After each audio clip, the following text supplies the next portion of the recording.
Okay, good evening. At this point, I would like to call the meeting to order at 6 p.m. and we'll start with the Pledge of Allegiance. Pledge of allegiance to the flag of the United States.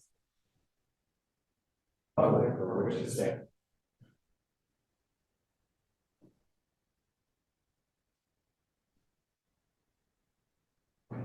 Okay, at this point, I'd like to ask for a roll call.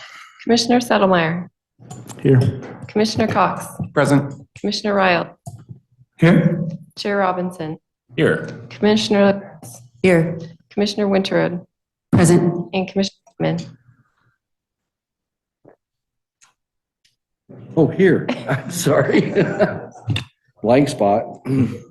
All right, very good. Moving on to approval of minutes. Has everyone reviewed the minutes from our previous meeting? And do we have any comments or input? Do I hear a motion?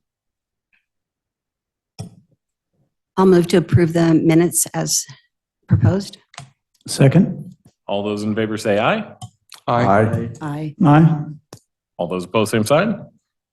Very good. Business from the public. Do we have anyone online? Okay. Very good.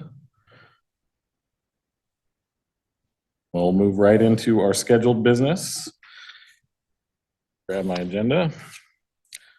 Next on tonight's agenda is a quasi-judicial public hearing regarding planning file HI-16-24, an application for exterior alterations to remove and replace the upper front porch guardrail. Have all commissioners received a copy of the agenda packet materials, and are you all familiar with them? Yes. Okay, I call to order this quasi-judicial public hearing at 6:02 p.m. If you wish to testify, there were 3 options available, which were described on the commission agenda. Do any members wish to declare a conflict of interest? Do any members wish to report any ex parte contact? Do any members wish to report a site visit? I walked by yesterday before the heat today. I drove by. I walked by. I'll drive by. Okay, so I'm going to do things a little bit different tonight since we don't have our note taker. So I'm going to say that we have Richard. Did you? Yes, I walked by yesterday. Yes, sir. And I drove by. Cameron and Rain. Rain. I drove by. Drove by. Kathy? I did not. Okay. And do any members wish to abstain from participating? Okay. Does anyone wish to challenge the participation of any commission member in this hearing and decision? If attending virtually, please turn on your camera and raise your hand to be called upon, or if you are attending by phone, please unmute yourself and state your name so you can be called upon. All good over there? At this time, I call for a reading of the meeting procedures. For those wishing to testify, please be aware that you must read.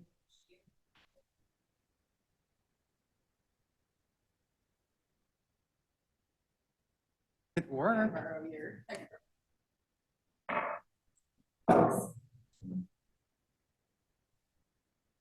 For those wishing to testify, please be aware that you must raise an issue with enough detail to afford the commission and parties an opportunity to respond to the issue if you later want to raise that issue on appeal to the Land Use Board of Appeals. Testimony and evidence must be directed towards the approval standards staff will describe or other criteria in the comprehensive plan or development code which you believe apply to the decision. If additional documents or evidence are provided by any party, the commission may allow a continuance or leave the record open to allow the parties a reasonable opportunity to respond.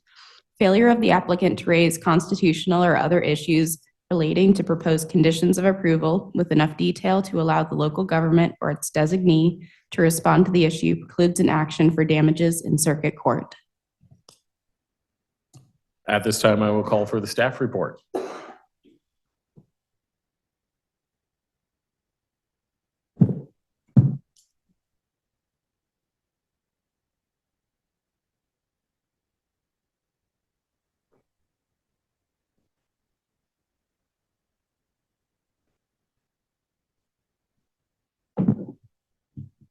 All right, good afternoon. Alyssa Schrems with the City of Albany Planning Department. So this is HI 1624, a historic review of exterior alterations. The process is a quasi-judicial review process. Notice was mailed on August 14th for the public hearing, and the property was posted on August 26th. And today we are able to make a decision on the file. All right, so this is the building in question. This is the applicant's submittal photo. They say it was taken around July 2024. And so as you can see on these specific details in front of you, the applicant is requesting to replace that second floor porch, which is the bottom photo, with a railing that matches the one in the top photo, which is currently installed on the first floor porch. You'll use the historic review of exterior alteration standards, which are found in 7.120 through 7.165. There are 3 options available to you. Number 1, approve the request as proposed. Option 2, approve the request with conditions of approval. And option 3, deny the request. Staff does recommend option 2, approve the request with conditions of approval. The 2 conditions of approval are that it has to be installed as specified in the application, and then we just need a final historic review. Are there any questions about the application before we move on? I don't see any. We will now take testimony from the applicant. Would the applicant please state your name, address, and make any comments you have for the commission? Good evening. My name is Laura Larock, representing the applicant on this proposal. So as staff had mentioned, this particular building is outside the National Historic District, but is a locally designated resource.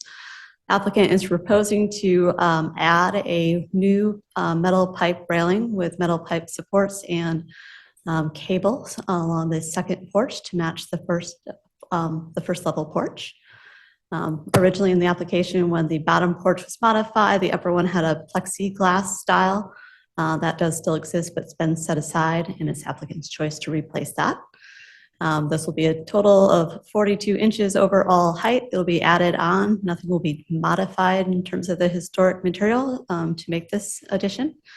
And the purpose for it is just to improve safety.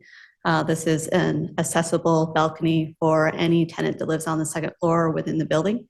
And the proposed railing will be more than double what is there today. So there's an easy fall as it's constructed. So I'll turn it over to you if you have any questions to ask. Do any commissioners have questions? Yes, Richard.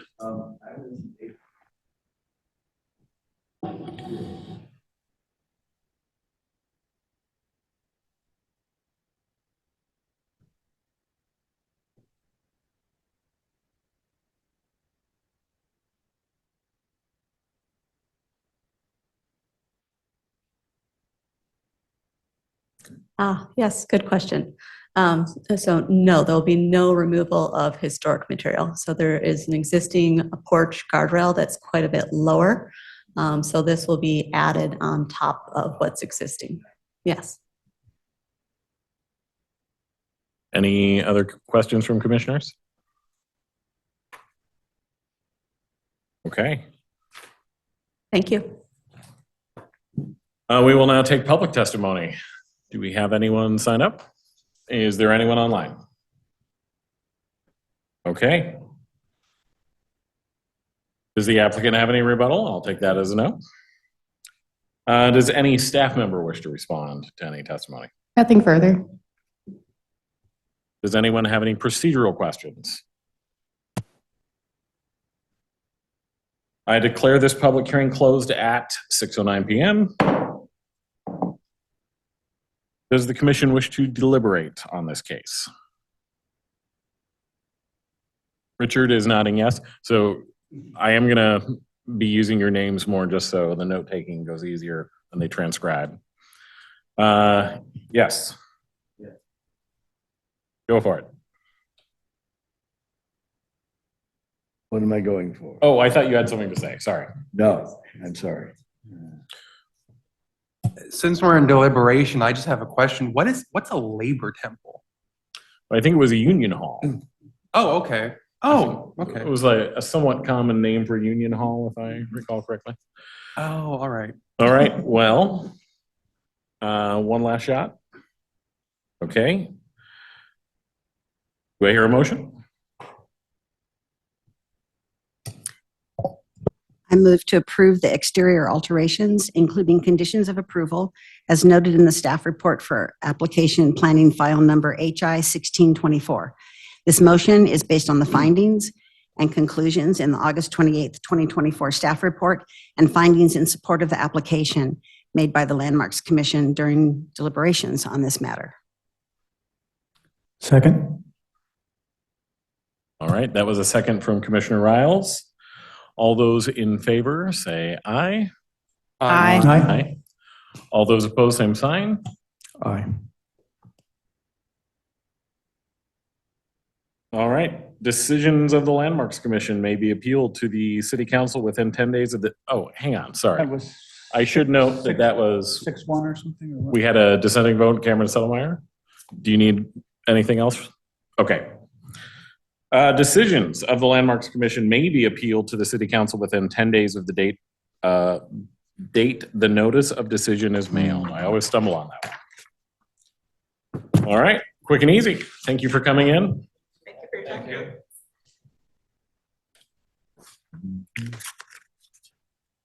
Now it's time for grant review.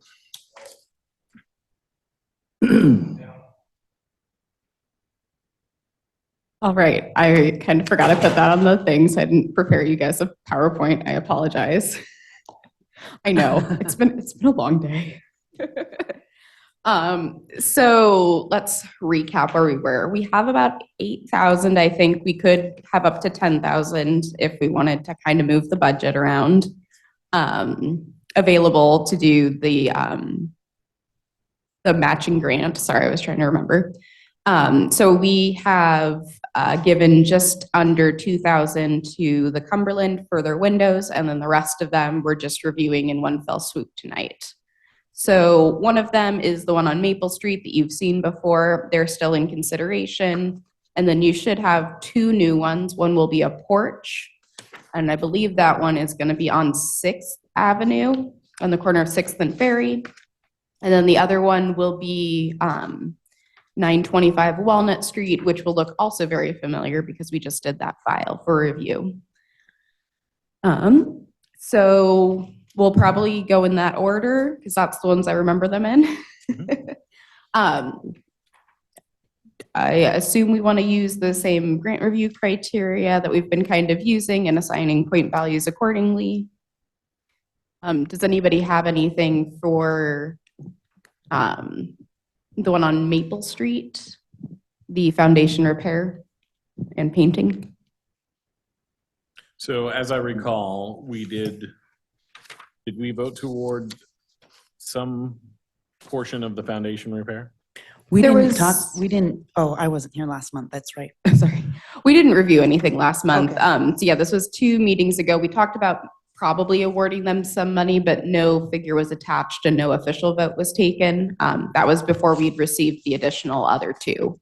So that is something that was on the table and people were interested in, but there is no binding decision involved and there was no monetary contribution attached to it.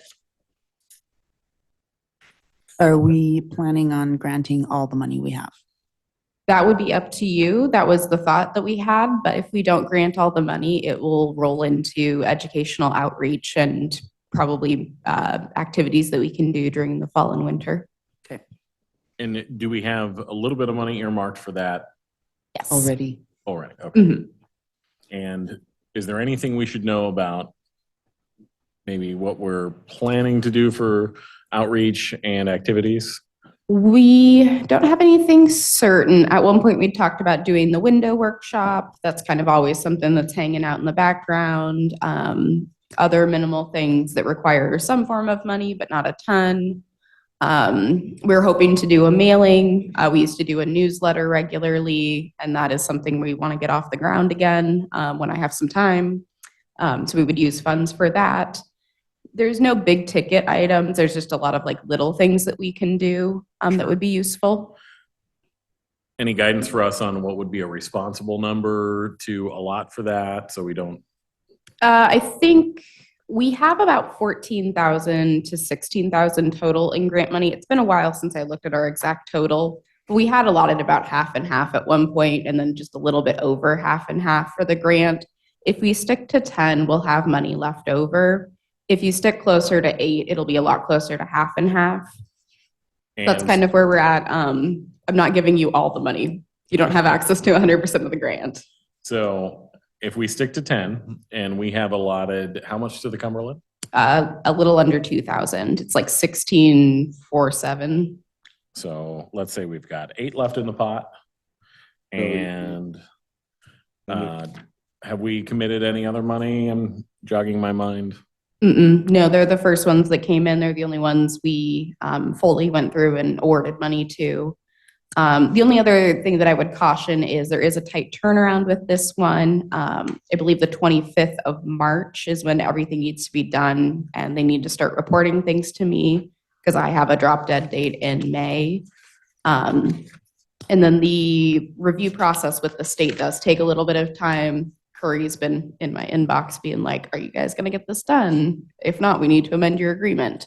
So when you're looking at these, especially look at things that can maybe be done in like all 4 seasons, it is kind of a bit of a give and take because obviously we want things that are visible. Like that's the point of doing this, is to show the community that we're, doing the matching grant. So it's on the exterior, but at the same time, with the timeline we're currently working on, they won't be really able to work on the structure until probably mid-October to early November. So we also need to keep an eye and make sure that this is work that people can theoretically be doing kind of in the more dreary season. Got it. So shall we? Yes, Richard? If I'm reading this right, if we we have three additional applicants, right? Correct, yes. Okay. And they amount to about 2,500 for one, 2,300 for another, and 1,100 for the third. And we've given about 2,000. Mhm. So that adds up, if all of those were given, would be 1, 2, 4, 6, about $7,900. Yeah, you could just award everybody what they're asking for. Well, I'm just trying to see if that would work, yes. Yep. And it looks like it would. Somebody's asking for over 10,000 too. Yeah, I don't think. Sorry, I don't have those same numbers, Richard. Okay. I have Yeah. 1596.70 for Walnut, 2485 for 6th Avenue, 10,750 for the French drain on Maple, and 1121 for repainting on Maple. I'm not, Those are the numbers I have as well. Yeah. Okay. So one thing I did remember is from the initial discussions on the house on Maple Street, there wasn't a lot of interest in paying for the repainting, but the foundation repair / the fence chain was something that got some general interest. So I'm just going to ask, why are we not interested in helping with repainting? That is something that's very visible and very important for the structural integrity to last and not rot. So I've been around a long time. So historically what happened was that we just got deluged with all those, and we started thinking about it. And so painting is one of those things that easily falls into the neglect or not maintenance. And what we didn't want to become known as, oh, if you have a problem painting, just go to them and they'll pay for your paint job.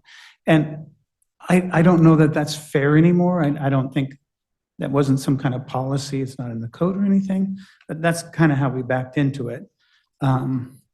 And so at first it was, well, if they do a really fancy paint job versus just paint it all one color, we would help with that. And eventually it just got to where we had a lot of people coming with structural things, and we just said, well, we're just not going to do the paint jobs. But I don't know that that's how we feel anymore. It was just kind of one of those things that evolved even before I started. Mm-hmm. Okay, well. if I'm going to if note I, that was Commissioners LaGrasse and Riles. Yes, somebody was speaking over here. Um, Richard? If I was reading the application correctly, it sounded like the French drain had to be done first before the painting could be done. And so that, and there's also this time limitation on when they must complete it. So it would seem to me that we should consider that first, the French drain over the painting. They may not get to the painting. I concur with Richard. Did we have another comment on this side of the room? Yes. Cameron? So a couple things, kind of add to what Bill said. I think part of the original purpose of this was restoration work of houses, not just to maintain houses, but actually to restore features, to make a porch more original, those kinds of things, was part of the idea. We didn't get a lot of that. It looks like 4066 it's talking about a little bit more historical stairs. Outside of that, the other two is the French drain and paint jobs. So I guess the decision we have to make is without getting those kind of applications we were looking for, then, do we want to this year, give money to painting maintenance? And if so, how much? So this is Chad. My idea on how we should approach this is perhaps let's review each of these this evening, and then decide whether we want to participate or not with each project. And then after we have made those decisions for the projects, could we revisit the amount in a second round? Does that sound fair to everyone? Yes. Yes. Sure. Okay. So we had the score sheets, and with the Cumberland Church, we did do a score. So I think, are we going to do the scores again for these? I found that to be useful for my decision-making process. Yeah, if you found it useful, by all means. I think it helps to keep it consistent if you do a scoring matrix as well. Do we have those? Yeah, they're in this packet. They should be in the Oh, they're packet. in the pack. Are, Near the end. It's 3 pages. Oh, there they are. Fourth page back. Page 66. yeah. Thank you, Cameron. Okay. So where should we start? Are we starting with the Maple Street, or it doesn't, are we starting with the Maple Street property? That's what. Yeah, let's start with Maple. Let's do Okay. it. I'll make a decision. So I did score that. I think I remember it needed a 15 last time. Was that our bottom score, was 15? To get That's what something I like that. recommended, is So- doing 15. Okay, so I came up with 14. But then the last category, the miscellaneous category, has up to 2 points. So I didn't see any points for architectural integrity, but full points maybe for the need for the project and a little bit for the neighborhood impact. I gave it full points for the historic significance, 2 points for residential. And then, so that came to 14. But if we wanted to add 2 points because of the long-term preservation of that particular home, as opposed to it being a broader benefit, and I think that's legitimate considering what they're dealing with. So I think it can get to 16, or I could get it to 16 points. Commissioner LaGrasse, or do we need a little time to score? I just did it. I have 16 on Maple. Riles? I think what Kathy said is right down the line with how I was feeling about it. It's right on the border of, but if we have the money and there's no other applications, I'm inclined to go ahead and support these things. As it gets known throughout the community that we're doing this again, because we kind of went on a hiatus, I think we'll get more applications. So I don't think it hurts us to go ahead and get this out there and encourage the people who get the grants, to spread the word far and wide that we're doing this. And the more we get, the more selective we can be. I think I probably labored on this before. As far as the French drain goes, in my opinion, it is important because it's unseen. However, the foundation of the house is key to the integrity of the house and keeping that historic asset to me. So I came up with a relatively high score of 19 for the French drain portion. For the painting, I'm not particularly inclined, and my reasoning for that is painting is a maintenance item, but it's also, while not inexpensive, it's not egregiously expensive to paint properly, and it is DIY capable. It doesn't require an expensive contractor. I can paint, sort of, so anyone can paint. So I would apply a 19 to the French drain, in my opinion. Commissioner Settlemeyer? I'm confused at which property we're discussing. The Maple, we reviewed it with Oh, some. Maple, okay, yeah. We reviewed it 2 meetings ago, Yeah. somewhat briefly. No, I just somehow, Maple and I'm Walnut. not sure if it's in I the packet, confused is them. it? They're very close together, yeah. What And I page? live on Elm.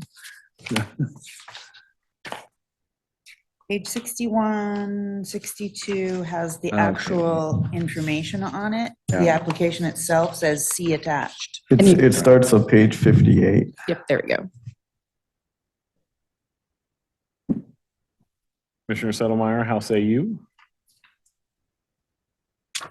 I just scaled everything lower. So I have 10 for basically for both of them, the painting and the French drain. Copy that. Commissioner Cox? I haven't added it up yet. For some reason, my memory of this when we did it last time, I thought we had images of, but I really liked what Commissioner Kathy was saying about assigning kind of the long-term value to the miscellaneous. And I that to me, I'm like, aha, that's how it gets over that 15. So I think you were spot on. Yes, you are correct. There were photos. I don't know why they're not there. Thank you. I was so confused and I thought I was like going crazy for a second, but I'm not. Commissioner Ingman, whenever you're done scoring, we'll take yours for Maple. Okay. Hang on just a moment. It's not timed.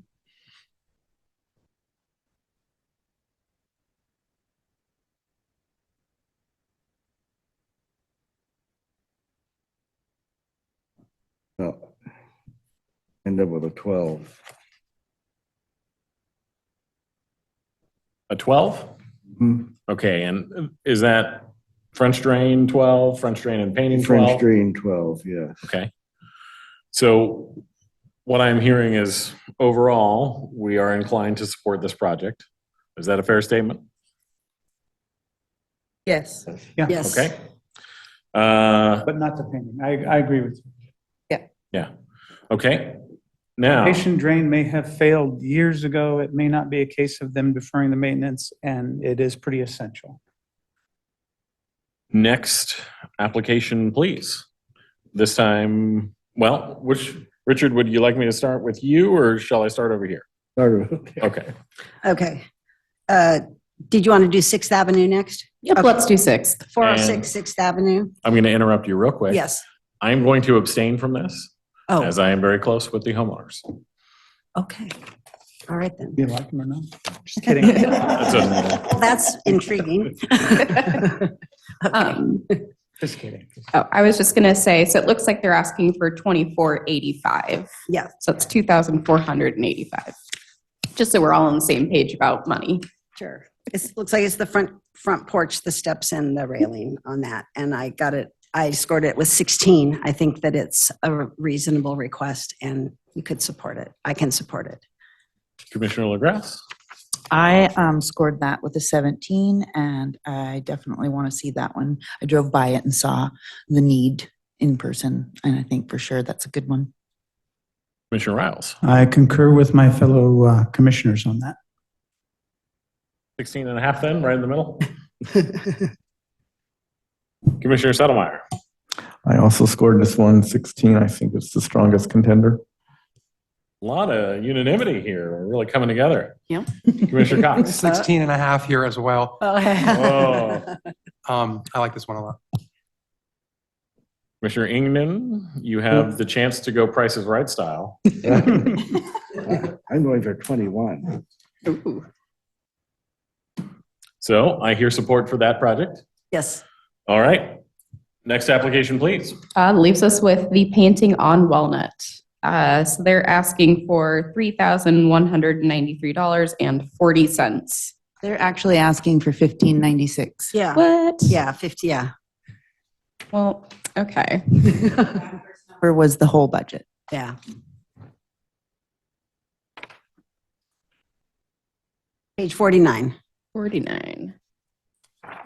Mhm. Somehow I didn't read either.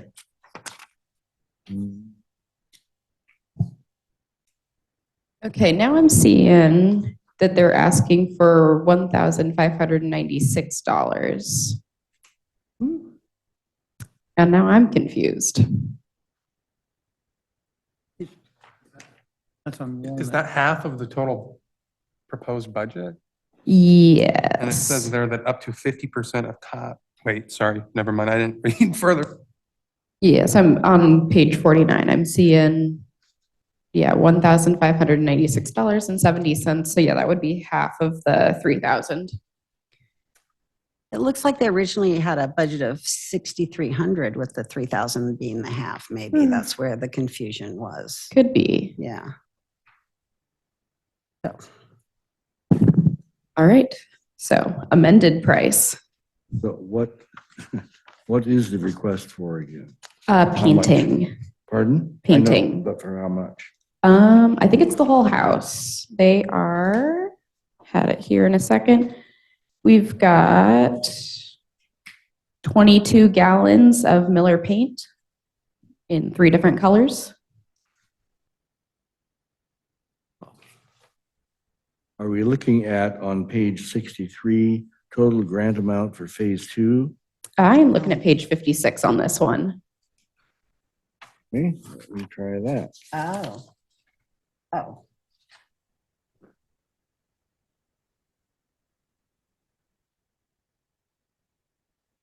So what is their request?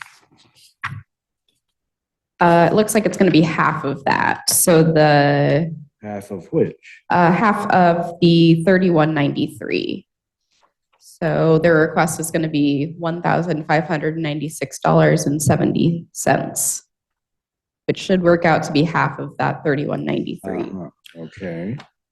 It's not immediately clear to me if the labor is from a contractor or homeowner. I would agree. Does that prevent us from participating in that? Homeowner labor is in kind or no? We would encourage them to do in-kind labor. That's basically how you get your one-to-one match. So part of what we're doing is we're requiring a one-to-one match, which is why everything is halved. So they could theoretically, donate their labor and then just get us to pay for the paint, kind of a thing. My understanding, and please correct me, and maybe you were about to set me straight, but so we can't pay for homeowner labor, but we can pay for contractor labor. There's the little line that says up to 50% of costs, but may not pay for in-kind labor work. Yes, Caitlin is nodding. She has read the fine print a lot better than I have. So this is Cameron. Yeah, that's a good point because the total labor cost calculated to current minimum wage rate implies a contractor is not doing it. It doesn't really say. There's no contractor bid. I think it's a legal issue we can't pay for. Yeah. So I don't think we can participate in the labor. So that drops us down to 50% of 921.40 if we choose to participate, in my opinion. Well, but their labor could be counted as matching. So I think we could do the total material cost. Yes. That's what I was just about to suggest. We could do 921. I see. Yes. Did anybody see the cost for the lead paint removal? And are they doing that? And doesn't that have to be a contractor? I don't know, but it seems like. Where are So you it looking? does. That's a good point. I don't know. I mean, I It's saw a little that murky, the application. it is a little murky. It was to remove lead paint, to seal it, remember. and then repaint, but I don't see any cost for that. And I didn't score them very high either for, And yeah. So, I mean, I kind of said my part about how I feel about paint. And I do understand sometimes lead paint might Mhm. become a big issue, but since we don't really know Yeah. how that was handled, and it appears the bulk of the house has been painted. Oh, So I think it's done, okay, yeah. but, We can't, yeah, if they do the work before the grant kicks in and before the review process has happened, I don't think we can do a retroactive payment. gotcha. Because so basically what happens is you guys are going to award the money, and then from there I turn around, I get them to sign a bunch of documents, and then I send them to the state. And the state does a bunch of federal review processes because it's federal money.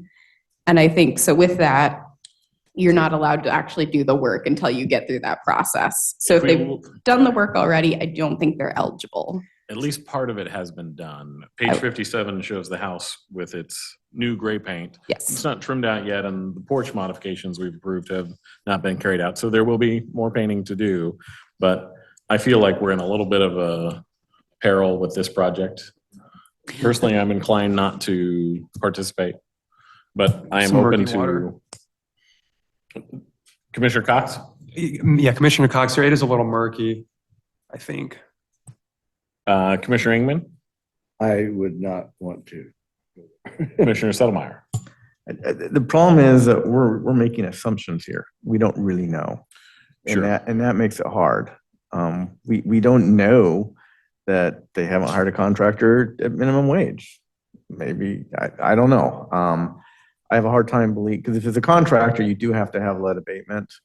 If you're doing it yourself, I'm not sure what the rules are there. Oh, you still have to be certified. You still have to be certified as the homeowner. I don't so. think you have to be certified if you do it on your own home. Well, you But can this get in is- trouble with the DEQ. Yeah, because You cannot You have to dispose of follow- it. You have to follow the rules and do it properly, yes, Yeah. with, I don't know, maybe. Yeah. I do know I this don't came up earlier this year. So Commissioner Riles, how say you on this one?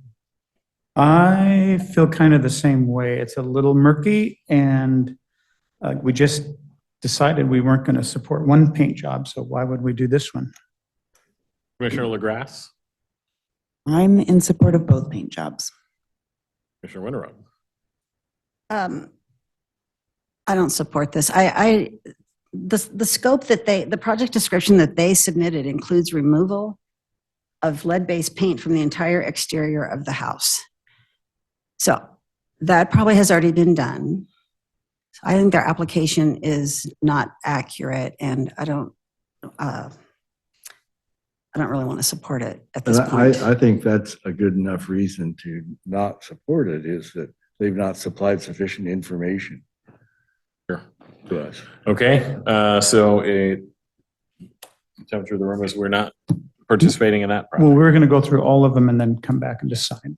So So, have we? That was the last That was the one. last one. So now, We'll put this one at the bottom. Mhm. And if you get to it with more money, what am I missing? we did them all. So we had Maple, which is the French drain. We had 6th Avenue, which is the porch. And now Walnut, which was the paint. The French drain also talked about paint, if that helps. Yeah, I don't know that we talked about the French drain versus the maples separately. We kind of just talked about them lumped together. So I don't know if that matters. some of us did. I think that what I thought we came to a conclusion was that there was a consensus that we would participate on the drain, but not a consensus on the paint. And then the matter is, I mean, if we've got the ones we want to support, let's add those up. And I'm a little unclear about the 6th Street. So their total is 4,970 on page 47. Is that right? They're dropping the ask to 2485, which should be half of what you Right. just quoted. Right, so if someone's got a calculator, want to use their phones, Commissioner Cox or someone, can we add up what we've sort of all agreed to and see what's left? Haven't agreed to any No, numbers. yeah, no, you're right. But I'm just thinking, it's possible we could support the paint jobs if we had extra money. It's kind of where I'm headed. Ah, I think the request on the French drain is more than the total budget we have. Oh, right, so we Yeah. could have So we the have to kind option of of back putting it into to that, yeah. that. Like, do we want to do all of 6th Avenue? And then what's left, give to Maple Street? It won't be the 10,000 they've asked for, but Okay. it will be some number. So that less is an than option that. as well, I don't- yeah. That's a possibility. That's correct. Yes, that we would be can also, correct. we can also ask, pull more from the other fund, another 2,000, is that correct? Potentially, yeah, I would wanna. I really just don't remember the numbers. I'm so sorry. It has been a long week. Of $8,000 for this grant request, and you said there was access to another we could go 8 to 10,000. Yes, We've already given 2,000 to Cumberland, so that leaves us with I would say 6,000, and we could get another 2. yeah, I think we have somewhere between 12 and 14. That's what I'm remembering. Yes, thank you. 16.5. And Caitlin's we've split keeping it me in honest. half to put education and, okay. Yep, that's where we got the 8s from. Yes. So if that's the case, we're at 8 minus 2,000 for the Cumberland. We Yes. have 6,000 for tonight. It's kind of our baseline, Mhm. correct? Yep, so we could adjust. We can take it back to 8 by pulling, sorry, Commissioner Robinson, we can get back to 8 for tonight, pulling that 2,000 in, which I am in favor of doing if we come to that total. But pulling that 2,000 in, that 2,000 would come from the education portion. Is that correct? Yes. It would, but it doesn't wipe it out. No, we would still have about 6,000 left for education. That's just kind of where we have our grab bag. We're probably not going to need 8,000, but there had been an interest in doing more workshops. So I did a 50-50 split when we basically told the state how much money we wanted and where. So we're not married to anything. I haven't heard an interest in doing any big ticket items. So this is our big ticket item right here. So I am not going to participate in the number, but I would say it sounds like everybody is ready to make a decision on 6th. And if Yes. that is true, let me know. Yes. I'm seeing general Yes. nods around Yes. the dais. Do we want a motion? We have to do a number. Yeah, I move that we give them the 3,000, whatever, 2,485. 2,485 that they're requesting. Is this Cameron, I second? All those in favor say aye. Aye. Aye. Those opposed, same sign. Note that I have recused myself from the vote. Okay. So now how much money do we have left in our piggy bank?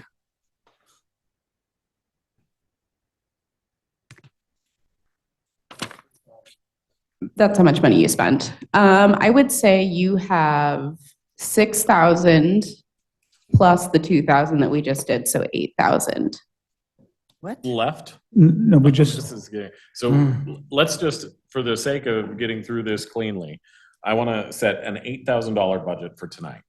We're going to say we have 8,000, we can't go past that. So let's subtract what we. 5515. 5515. Thank you, Commissioner Okay. Kress. thank you. All right, now, Maple, how much would we like to participate in the French drain? 5515, what we have left. I would concur with that. It's about half of what they asked for the French drain, and maybe they'll turn it down because it's not enough, or maybe it'll get the job done. I concur. Commissioner Grass, That's fine. Commissioner Riles, Yeah, it's fine with me. Commissioner Sunmeyer, I'm okay with that. Commissioner Cox. I concur. I Commissioner England? concur. Okay, so I think we got a consensus. Do I hear a motion? I'll move that we award 934 Maple Street Southwest with $5,515 to partially meet their request. Do I hear a second? Second. All those in favor say aye. Aye. All those opposed, same sign. Great. Yes. All right, so I will reach out to the folks with Sixth Avenue and with Maple and let them know.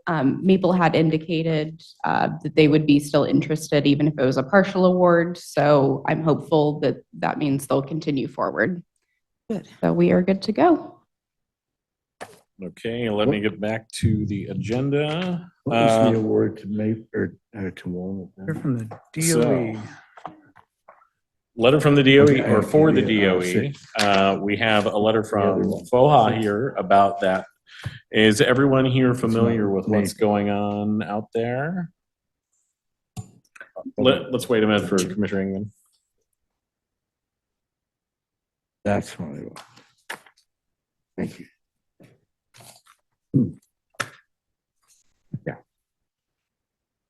We're good. All right, so is everyone here familiar with what's going on out at NETL, Department of Energy, the labs out there?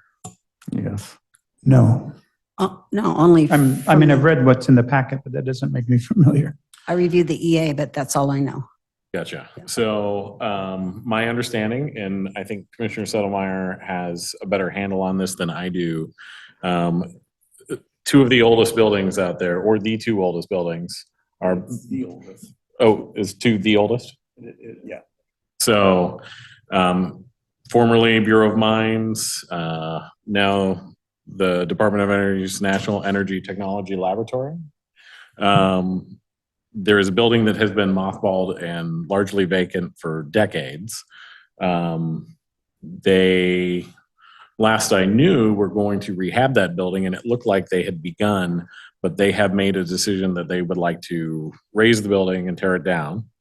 And it's not necessarily something that we have any purview over, but FOHA has written a letter here.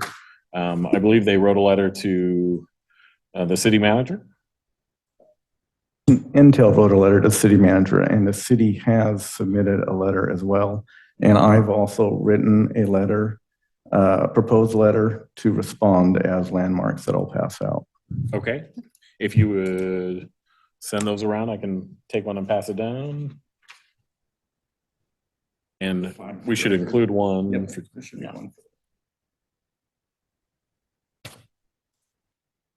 The one thing I do want to clarify is, so we're now acting as an advisory panel. So because we're not a decision-making body at this time, if there are conflicts of interest, they don't preclude your participation in this process. You know, if you have family that needs to work there, that sort of thing.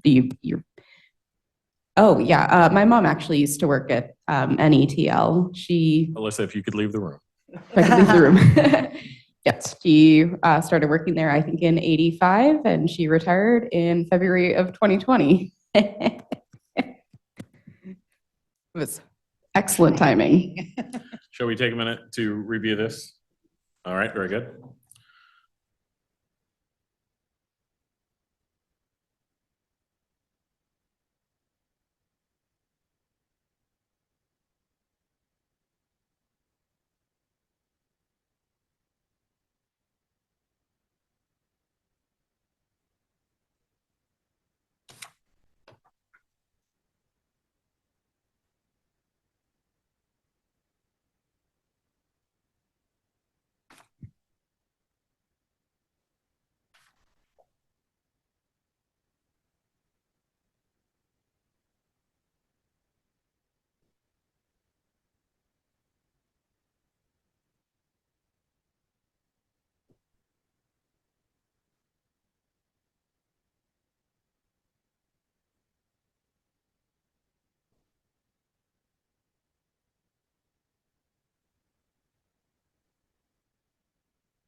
All right, have we all made it through the letter?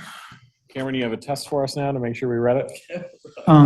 So I want to just Yes. clarify, I think it's pretty obvious that we have no jurisdiction per se. But that being said, I think it's a good letter. I think what FOHA has done is outstanding. It is very disturbing that those buildings could just be wiped off the map. Yeah, Hard to believe it's been moved twice. It's brick. sort of amazing that they were able to move all of these masonry buildings. Yeah. It was not Mason when they moved it. No, Ah, So it was wood, yeah. And originally 2 stories. And then in 26, when they moved it to Queen, to the new Albany College campus, they built a new administration building there, which was brick. And so they completely redid the building and then put a brick veneer basically on the outside of it. So it was never moved as a brick building. The brick was added after it was moved. you know, it's interesting when you think about the use as an orphanage before Albany College. We are grappling now with how do we help the unhoused population, and there are interesting bits in our past about how we grappled with that in the past. Nothing is new under the sun, but we've done better at times than other times, and of course, its time is Albany College, and that's all nothing to say of the fascinating stuff that happened once it became what it currently is. And I have been told, I haven't seen, but there's sort of artifacts, if you will, from its time as a research center. There's even, at some point, a chalkboard was discovered behind a whiteboard or behind a wall. Do you know about this? I don't know too much about it, no. I just know that, yeah, that poor site has been through so much. It really has. So, you know, our metals industry, which is unique to our little part of the valley here, is only here because of that laboratory. And that sort of happenstance sighting of that here and the exploration of whether titanium could be used for anything created a lot of industry in this town. Oh yeah, it's definitely, as the letter mentions, it would definitely be no problem as a nomination for a historic place. My question for Cameron, because you've looked into this obviously a lot more than I have, is what are the actual legal ways forward? Does our letter matter? So that legally, we don't have any real bearing because it's a federal decision, not a local decision. However, as noted, they do request public input and local input. They did request input from FOHA as an interested party. They requested from the city of Albany, which wrote its own letter opposing demolition. by the mayor's office and city manager. And then also they asked for our input as well. So it's part of the review process where they take input from the general public and also from local bodies like ourselves to help inform their decision. So their next move would be to offer those buildings for sale at $1 or something like that. Usually the federal government doesn't do that. Doesn't do that. They just wipe them out and say, Yeah. sorry. So, but I mean, part of this letter is requests to be with an interested party. I think FOHA has the actual technical term, consulting party to the memorandum of agreement. I think it's the actual technical term, so that you can maintain further communication with them, so that you can suggest these kind of possibilities. Hey, instead of tearing it down, can we move the chain link fence around it, make it not part of the campus, and turn it into affordable housing, or whatever, those kinds of ideas. Oh, we've done that yet. First of all, I want to commend you and FOHA for bringing our attention to this in such a way. I'm not paying much attention these days. I'm kind of on permanent vacation. It's Commissioner Riles, retired. And, but I really appreciate what you're doing here, and it's very important. So, but I'm a practical kind of guy. So once we submit that, are there follow-up steps, or just like you're saying, suggesting to the federal government, hey, you could do this or this, there might be support in the community. Is that part of FOHA's letter? I didn't read your... So as part of the NEPA process, which they're going through, they have to consider public comment. And we are a certified local government body. So SHPO also has to consider our comment and the advisory council in their ultimate decision. What they'll do with it, we don't know, but they're required by law to consider it and to respond. SHPO is weighing in as well? Yeah, SHPO is going to weigh in. Good. Advisory council will weigh in. Well, that's so pretty impressive. This is an excellent letter, Cameron. Thank you. Really Yes, well it's an done. excellent I letter. concur. Really well done. I was wondering if we would want to mention the researcher by name. It seems to me there's been a lot of impact to the architectural integrity and significance of the building, but it has very strong, significant associations. And it's a highly visible resource for the city. Or anyone that drives down Queen. It's just strikingly visible. So I would agree that, and would like our commission to be involved in the review of that memorandum of agreement. I mean, they're asking us to comment on whether or not mitigation is adequate without telling us what the mitigation is. So I think we could add maybe just one sentence that, highlighting that request again, just saying, because you have not the mitigation has not been disclosed at this point, we want to be part of working through the MOA. And the SHPO may agree. They may allow us to give comments on that as it's going through the draft process.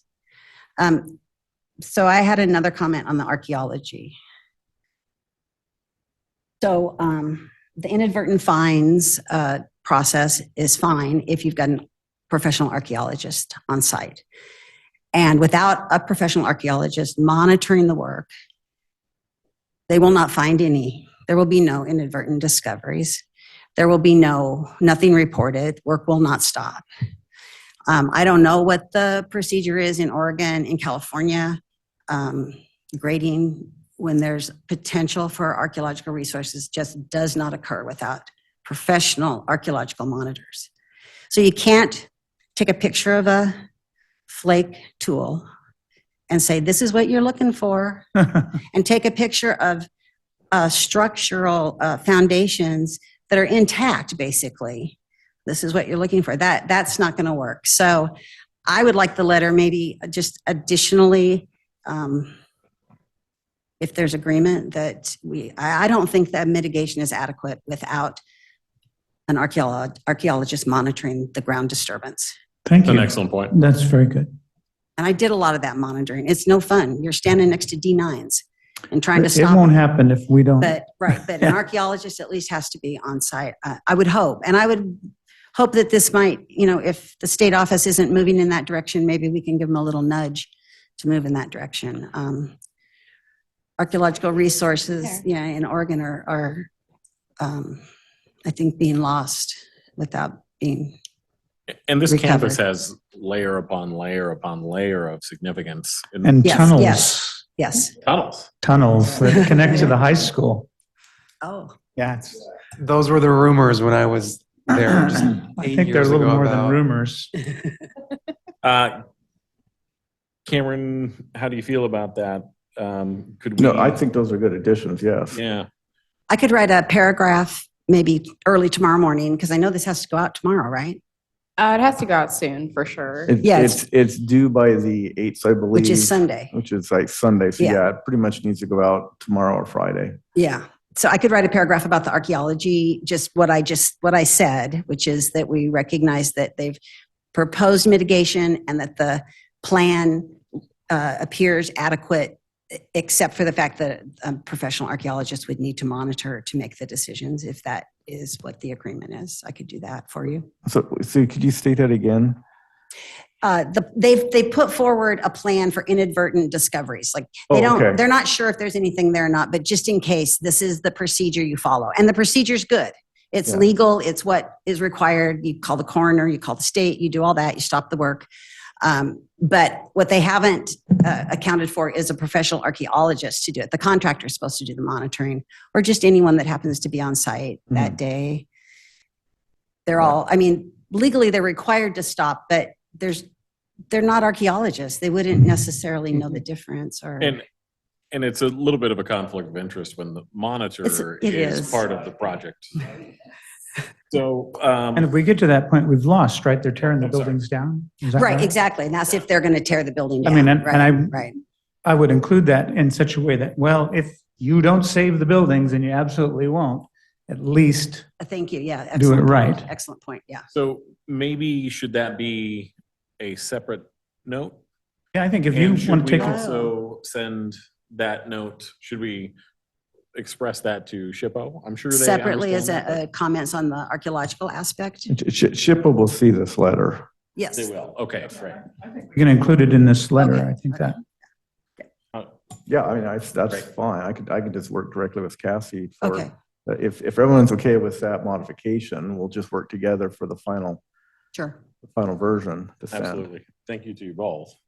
And this is not something I'm coming to you, I promise. I really haven't seen much about this. I don't So, watch the news anymore. I mean, Kind of hard. maybe we could help media with this too. I don't know if we could. There was actually a big article in the Democrat Herald about it. Okay. Yeah, it's just been it kind of like landed and then it just sat there. So I have 3 things for you. I know a lot. Number 1, the inadvertent discovery plan submitted is the one that SHPO gives out to everybody. So they have literally just regurgitated what the state is already going to give them. So that's number 1. Number 2 is that they did enter into a voluntary agreement with SHPO. It is a binding agreement, so they do have to abide by our local, like the state level regulations from SHPO, but not by local regulations. So that's just a fun thing to throw in there. It's not fully just the NEPA process. They also have to kind of follow what Oregon SHPO determines. Oh, good. So Oregon law says if it's a state or local government, you cannot adversely affect or demolish a building of interest to SHPO. Does that mean that actual law would apply? Now, I'm not a lawyer, so I can't provide any more light than I know that they have a voluntary agreement with SHPO to basically follow SHPO's recommendations. And that's not always the case for other federal structures. The federal part is what really gets us here. Yeah. So because it's a federal structure, they're generally exempt from other state and local requirements. But sometime in, I think, the early 2000s, they entered into a voluntary agreement. So there's an additional regulation imposed. I honestly do not know the legal ramifications of that agreement, so I will just leave that there. I can provide no further context.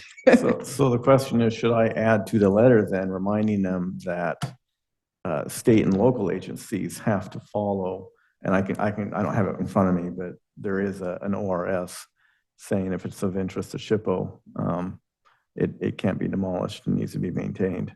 And I could add that to the letter. I could actually add that section of law to the letter. I mean, again, I'm not necessarily going to bind them I think it because doesn't they're hurt. It federal. doesn't bind them, but Right. Throw everything but the kitchen sink and the kitchen sink into it and see what we can do. Remind them of what their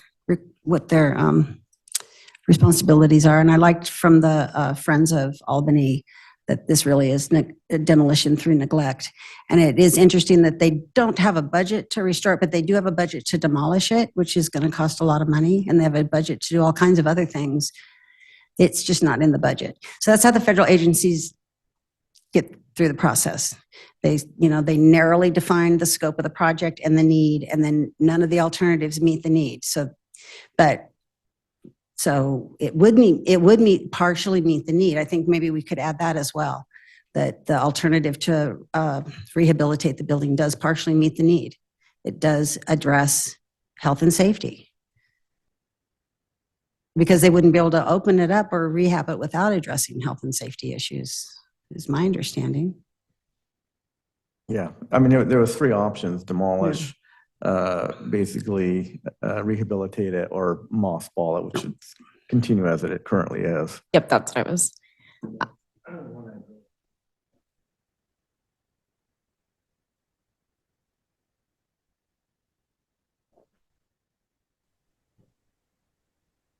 Hey, do you guys hear me? Oh, hi. yes, we can. Sorry, that's the last thing I was going to mention is that Bernadette was raising her hand to give comments. One thing you guys should do is, when you're looking at a memorandum of agreement, you want to say what you want, right? So SHPO is looking at doing HABs drawings, or they just said they want HABs. They've not clarified whether that's HABs photography, so that's a historic American building survey, photography or drawings or what. They're also looking at forcing Nettle to redo the determination of eligibility because everyone seems to have thrown theirs out. And Alyssa seems to have the only copy of it. Done by, it's the Albany Research Center History and Evaluation done by the Bureau of Reclamation in the 1990s. So SHPO is thinking of asking them to redo that. And then I think we should ask them to do a full National Register nomination as part of a mitigation thing. Nice. So I think those 3 things, For the district. and the archaeology, I think was a really good point.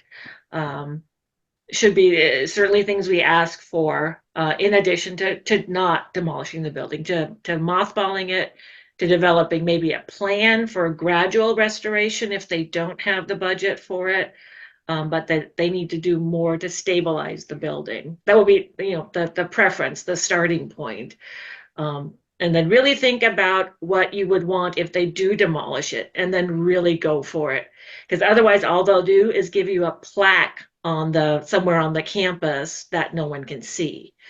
So you don't just want a plaque. You don't just want an interpretive panel at the gate or something like that. Maybe they develop an exhibit for the regional museum, something like that. So the mitigation has to be tied to the site somehow. But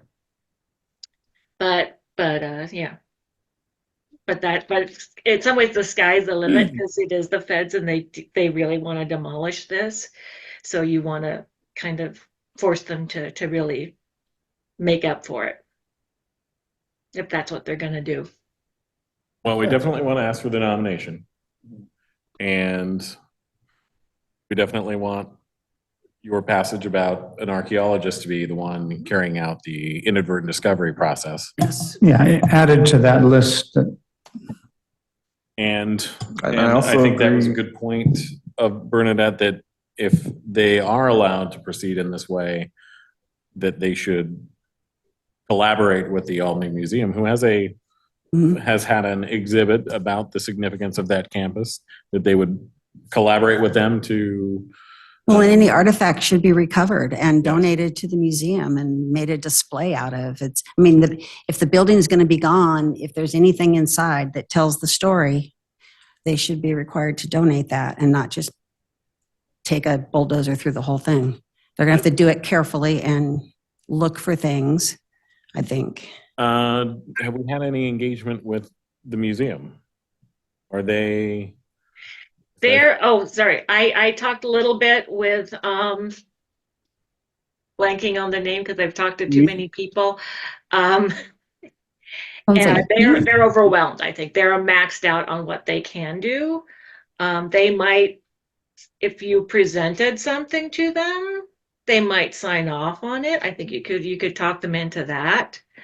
But That should come with money to display them. Sure. yeah, Come with whatever, it would cost to clean them and research them and display them and tell the story. yeah. Or to develop maybe a traveling exhibit too. The OHS has a series of sort of traveling things that they do.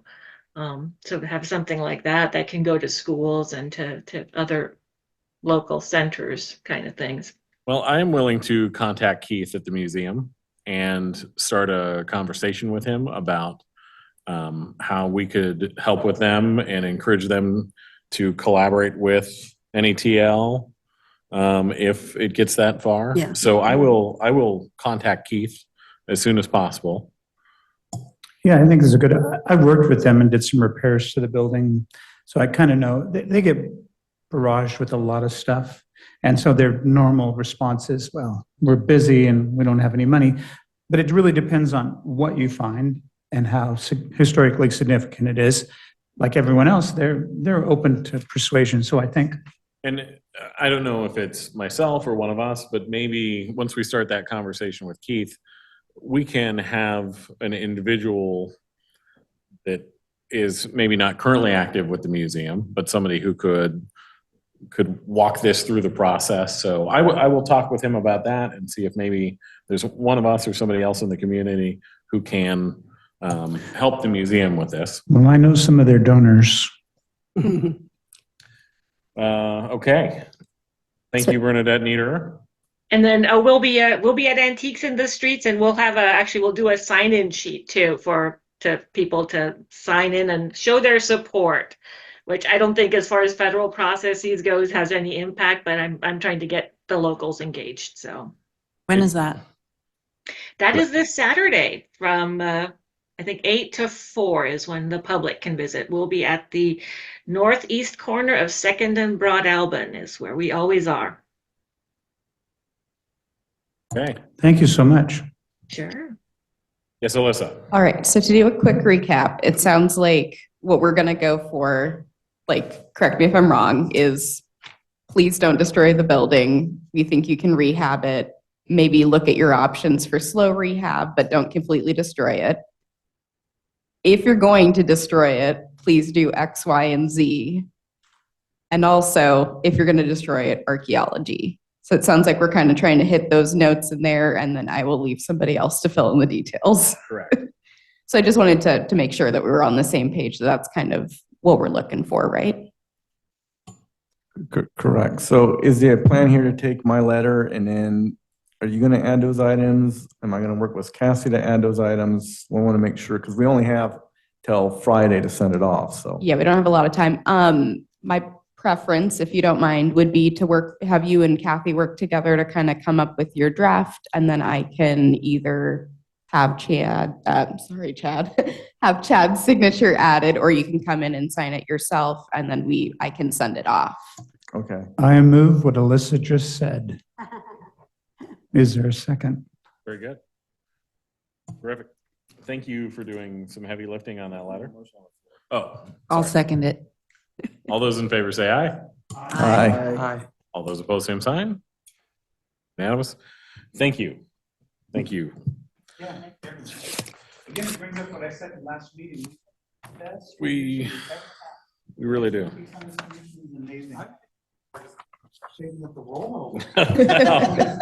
Well, we'll see. We're gonna give it a shot. Business from the commission. Ooh. Oh, Sorry, one last addition to the schedule. So under staff business, November meeting. well, we haven't got to staff yet. We haven't got to staff yet. You can't skip Yeah. What about my feelings? Business from the commission? Business from the commission.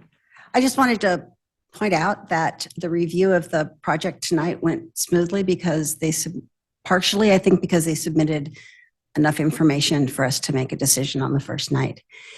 And I wanted to bring up with staff, do you have submittal requirements, and do you update those? And would it be something we could, I mean, it's going to make everybody's life easier, right? One hearing instead of two. Yeah, so we do have submittal requirements. They're bare bones. And the way our code is written is that if they submit something, even if it's terrible and doesn't meet any other like approval requirements, like I have to deem it complete and move forward. I do have conversations with applicants that like what you're giving me really isn't enough, and they always think that I'm misleading them or maybe overstating how much they need to give.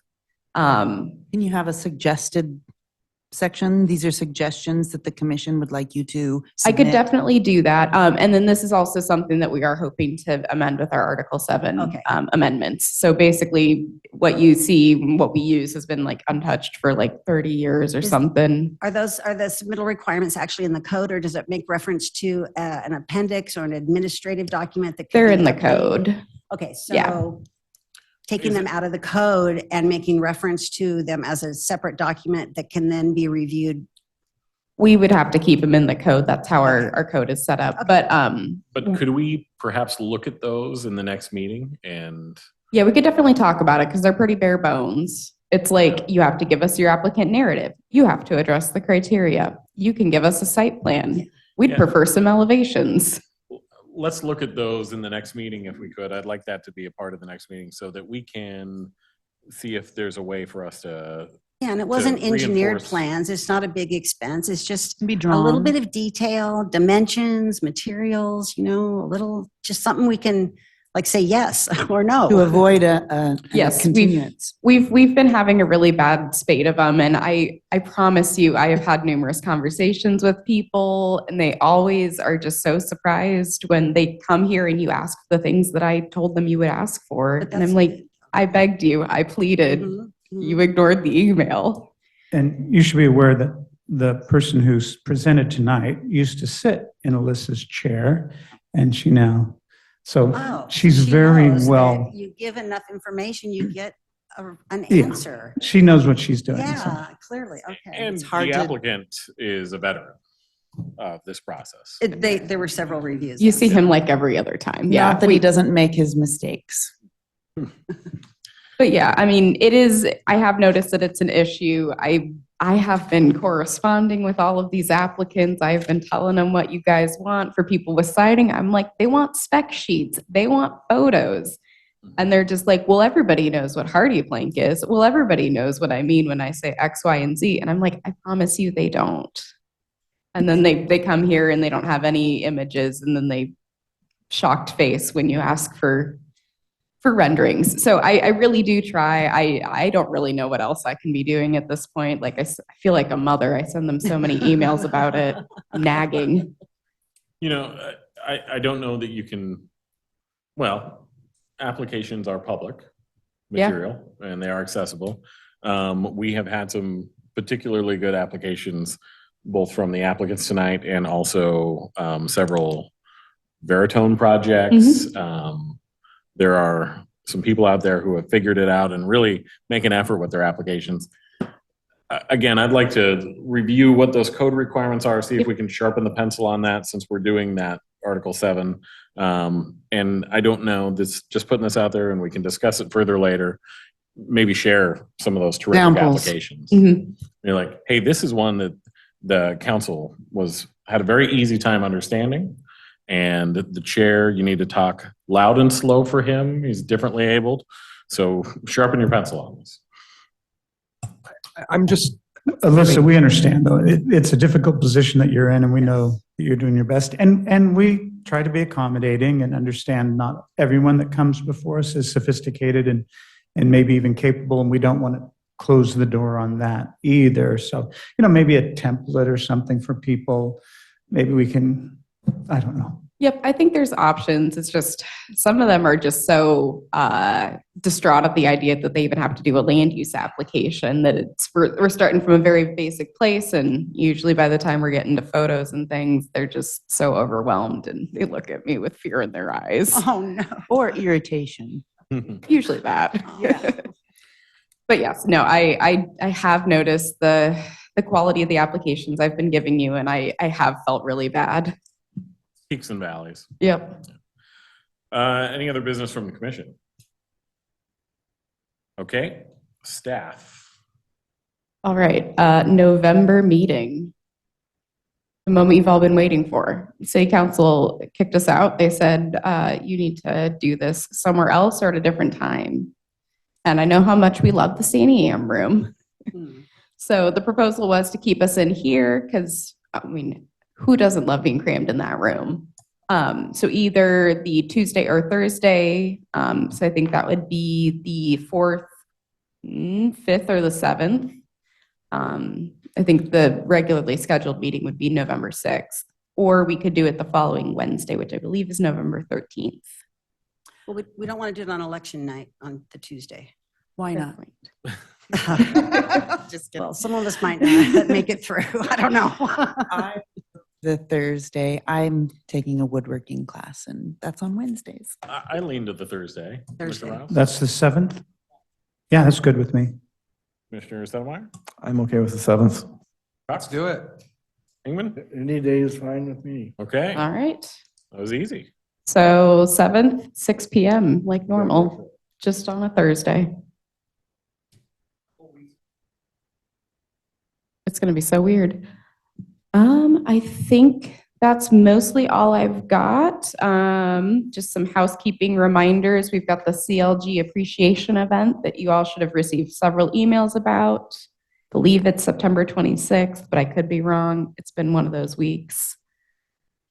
Everyone aware of that?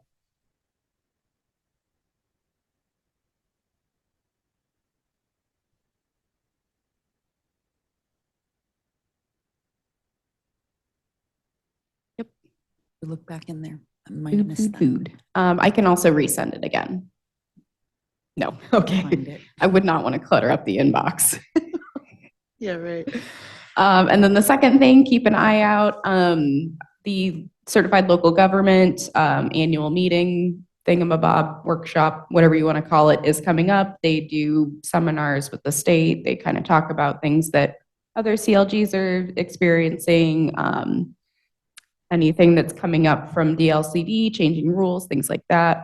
It's just really good knowledge. I've always found it very helpful. Believe this one's going to be in person in Dallas. And they usually do it during the week. So unfortunately for people who have a job, it is a bit of a bummer. So I guess I'll try to make sure everybody knows ahead of time if you want to request time off to go to it. I am interested in attending that. Depending on when. We're short-staffed, we've lost some people, so I'm not positive, but I have some interest in it. Yes. I'm flexible. I thought you had all the time. Spending my time. With his sunglasses on. Yep. All right, so I will get, I'll try to hunt down that time. I know that they've released it somewhere. They've at least told us when. Did we get an email? Did you get an email? You might have gotten an email. It's been a while though. I haven't seen anything, I want to say for a good month about it. So I'll take a look and see. And then it sounds like next year will be virtual. So if somebody misses out this year, next year, they're talking about doing it in every other, like one on location and one virtual. So depending on the year. Okay, Yep, I think that's all I got.